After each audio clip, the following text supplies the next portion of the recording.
자, 현금 유동성 얘기하지만, 자, 요 파란색이 미국입니다. 미국의 현금 유동성, 빨간색이 대한민국의 현금 유동성인데 줄지 않았어요. 요번에 급락하는데 유동성을 줄였습니까? 아니에요. 테이퍼링 아직 하지 않았잖아요. 그리고 금리 인상도 하지 않았는데, 예, 주식은 심리 때문에 떨어지는 겁니다.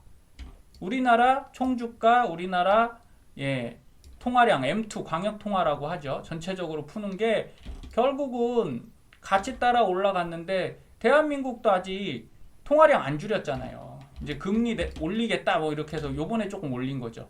하지만 그게 발작 일으킬 정도는 아니니까 여러분 이렇게 생각하세요. 주식이 어떤 뭐 헝다그룹 테이퍼링 그 영향으로만 움직이는 거 절대 아닙니다. 그래서 제가 인버스도 말씀드렸던 이유가, 근데 주식이 왜 어렵냐 이거예요.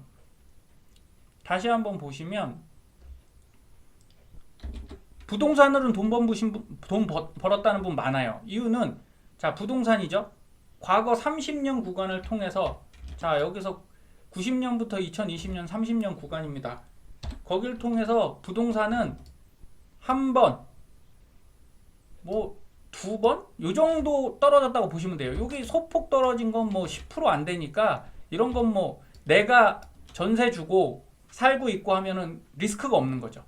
그런데 주식은 30년 동안 한 번, 두 번, 세 번, 뭐 이런 거 넘어갈게요. 네 번, 뭐 이것까지 길게 보면 5번이라고 할 수도 있고 6번. 자, 5년마다 한 번씩 폭락이 왔어요. 그러면 1억을 투자하셨던 분이 이 폭락 구간에 들고 있다가 다 깨먹었겠죠. 그래서 주식은 벌기가 어렵다라는 거예요. 그리고 절대 주식을 5년, 6년 장기 투자하시는 건 저는 찬성하는데, 한 번 사서 꾸준히 가는 게 아닙니다. 반드시 월적립 투자로 하셔야 돼요. 아니면 고점일 때 일부분 파시고 저점일 때 다시 사시는 리밸런싱 매매를 반드시 하셔야 됩니다. 그래서 주식 하시는 분들 꼭 명심하세요. 내일 모레, 다음 주, 내년이 주가가 오를까요? 이게 중요한 문제는 아니에요. 주가는 오를 수도 있고 내릴 수도 있어요. 그렇기 때문에 잘 관리하셔야 된다. 부동산이 그래서 조금 더 유리한 면이 있었다. 이거 우리가 명심하고 가자는 거죠. 그럼 우리가 지금까지는 인플레를 걱정하는데 일본은 어떤 문제가 있었는지 한 번만 볼게요.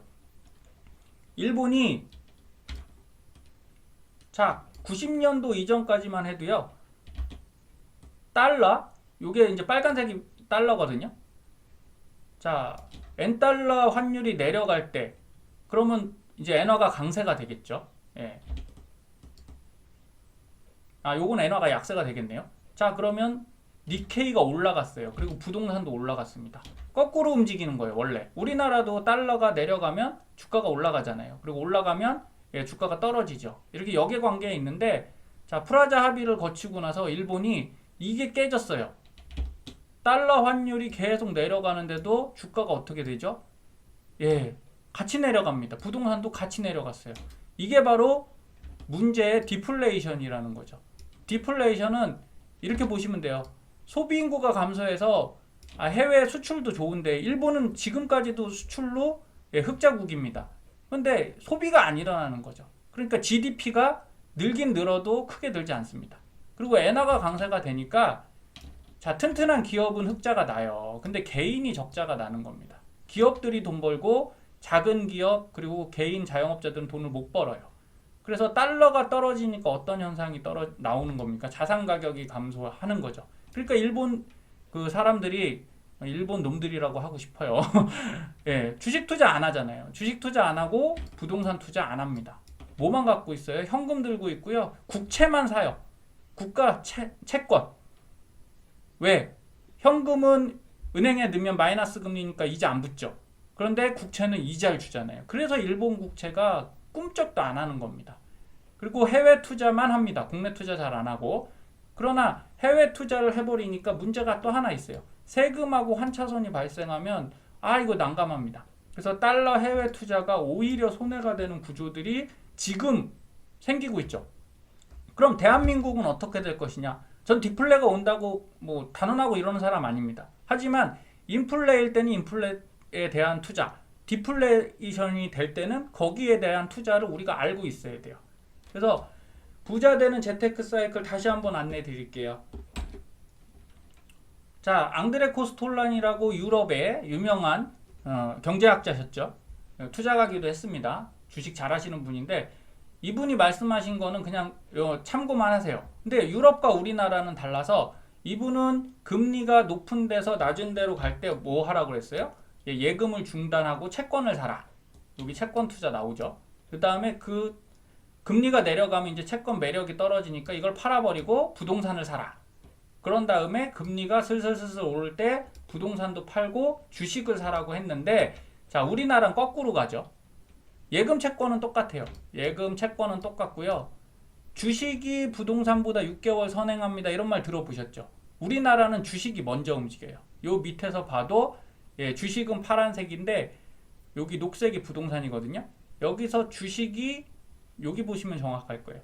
부동산이 이만큼 내려왔는데 주식이 먼저 반응하기 시작하죠. 이렇게 해서 먼저 올라가고요. 그 다음에 따라서 부동산이 올라옵니다.